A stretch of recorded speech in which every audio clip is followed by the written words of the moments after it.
안녕하세요, 키키맨입니다. 오늘은 탄수화물에 대해서 말씀드려 보도록 하겠습니다. 우리 몸 가만히 있을 때도, 걷거나 생각할 때도, 음식을 소화할 때도 계속 에너지를 사용합니다. 이는 기본적인 대사활동이라고 부릅니다. 에너지를 잘 알맞게 사용하고 나서 남은 에너지를 우리 몸의 체지방을 태우는데 이용하게 됩니다. 우리가 그토록 자주 말했던 다이어트가 사실은 자동이었던 거죠. 다만 조건이 있습니다. 그 조건을 조금 풀어서 설명해 드리도록 하겠습니다. 탄수화물은 우리 몸에 들어오면 포도당으로 대부분 분해가 됩니다. 이 포도당은 뇌와 근육, 그리고 여러 장기의 중요한 에너지원으로 쓰이게 됩니다. 이 과정을 잘 조절하는 호르몬이 바로 췌장에서 분비되는 인슐린입니다. 탄수화물을 섭취했을 때 포도당이 제일 많이 만들어지고 그 결과 인슐린도 제일 많이 분비되게 됩니다. 제 생각에는 탄수화물이 포도당이 들어온다고 한다. 지방은 한 1 정도 인슐린 분비를 이제 촉진시킨다고 생각을 하고 이제 단백질은 한 2 정도라고 생각이 들거든요. 인슐린이 나오면 포도당은 크게 3가지 경로로 처리되게 됩니다. 첫째, 근육의 글리코겐 형태로 저장이 되게 됩니다. 이 갑작스러운 활동을 할 때에 빠르게 사용될 수 있는 에너지원입니다. 둘째, 간에도 글리코겐 형태로 저장이 되어서 혈당이 떨어질 때마다 일정하게 유지시켜주는 기능을 하게 됩니다. 셋째는 간에도 근육에도 저장 용량이 초과되게 되면 포도당은 인슐린이 지방으로 전환하여 우리 몸 빈 곳에 지방으로 저장하게 됩니다. 탄수화물 자체가 나쁜 것은 아닙니다. 격렬한 운동이나 육체 노동을 했을 때 탄수화물이 빠른 에너지원이 되고 인슐린도 적절히 작동해서 에너지를 효율적으로 전달을 하게 됩니다. 운동선수가 이온 음료를 마실 때나 아니면 우리가 탈진했을 때 포도당 수액을 맞는 거를 보시면은 되게 이 2가지 사례가 힘을 되게 빠르게 급하게 힘을 빠르게 준다는 거잖아요. 그런 면에서 봤을 때는 되게 좋은 포도당이 탄수화물이 되게 좋은 그런 영양소인 거는 저도 생각을 해봤을 때 맞다고 생각이 들거든요. 근데 문제는 첫 번째는 탄수화물을 가공하면 단단했던 구조가 깨지게 되면서 혀에서 느끼게 되는 단맛이 가공을 하지 않았을 때 먹는 거랑 차원이 다를 정도로 혀에서 단맛이 느껴지게 됩니다. 예를 들자면 생고구마가 아니라 찐 고구마나 군 고구마 같은 그런 거죠. 예를 들자면 찐 고구마나 군 고구마 같은 경우에는 입에 넣을 때부터 부드럽게 바스라지기 때문에 혀가 엄청난 당분을 감지하게 됩니다. 그럼 생 고구마는 어떨까요?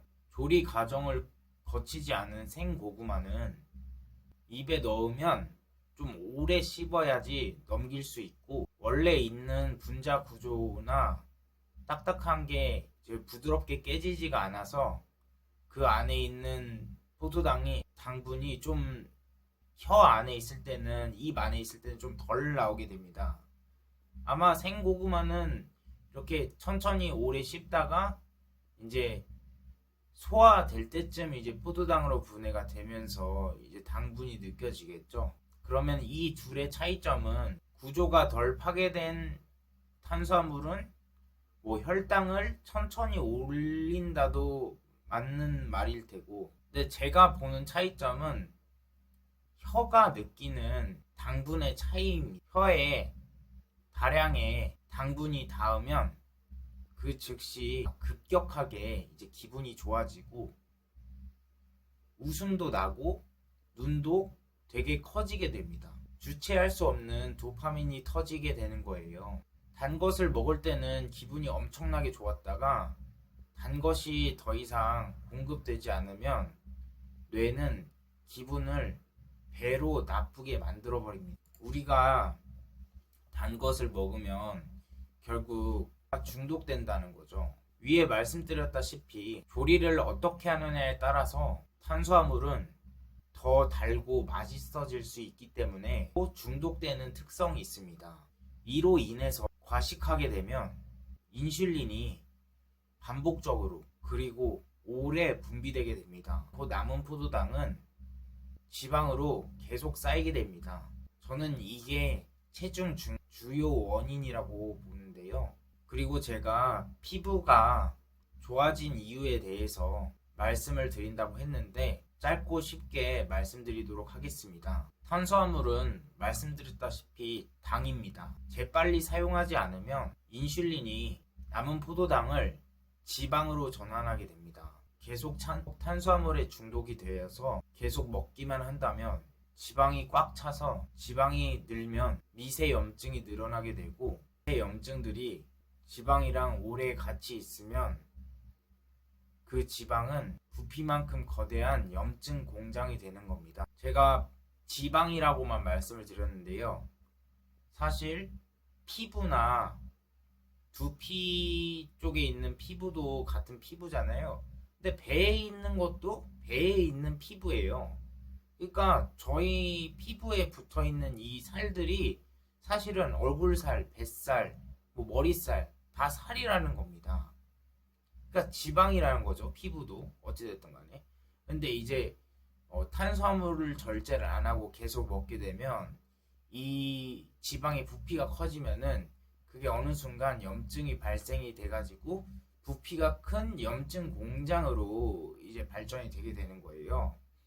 그러면 이제 피부에는 아무래도 혈관이 좀 뭔가 배 쪽보다는 좀 미세하고 피지 분비도 많고 그러다 보니까 그 세균이나 이제 염증균들이 이제 당을 좋아하고 또 염증도 거기 이제 많이 분포가 돼 있다 보니까 이제 피부가 되게 안 좋아지게 되는 거예요. 왜냐면은 이제 피부에도 유분이 좀 많고 머리에도 좀 유분기가 아무래도 배보다는 좀 많게 되니까 그렇게 되는 것 같습니다. 그러면 이제 피지도 늘게 되고 결국에는 여드름이 잘 생기는 그런 피부로 변하게 되는 것 같아요. 참고로 이빨의 세균들도 당을 무척이나 좋아합니다. 가공된 탄수화물이나 반죽된 빵 같은 것은 이빨에 닿았을 때 쫀득하고 입자가 고와서 이 사이사이에 잘 달라붙게 됩니다. 달라붙게 돼서 이제 칫솔질로도 안 닿는 부분에 이제 그런 반죽이나 당분 같은 게 끼게 되면 이제 그거를 이제 세균들이 먹고 충치가 결과적으로 발생되는 원인이 또 되는 거예요. 그래서 제가 처음에 다이어트는 자동이라고 말씀을 드렸잖아요. 이 처음 말한 조건이라는 것은 탄수화물을 최대한 절제를 해서 인슐린 반응을 의도적으로 낮춰서 체지방을 태우는 대사를 다시 활성화시키는 겁니다. 우리 몸의 대사가 인슐린이 과하게 분비되어 있는 상태라면 우리 몸의 대사는 분명히 체지방 태우는 거를 멈추게 됩니다.